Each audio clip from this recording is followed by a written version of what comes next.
नया दिन नया record. Pakistan stock market 1,13,000 points की सतह भी अबूर कर गई, जबकि डॉलर की कीमत भी कम हो गई है।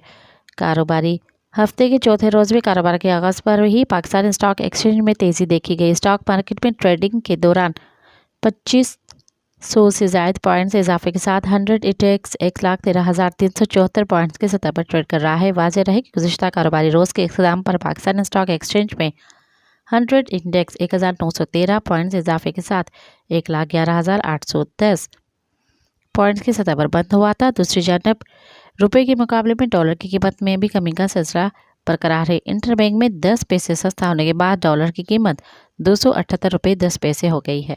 मज़ीद ख़बरनि ऐं तफ़सीलात लाइ विज़िट कयो असांजी वेबसाइट www.awamiNewsHD.com ऐं ॾिसंदा रहो अवामी न्यूज़ HD।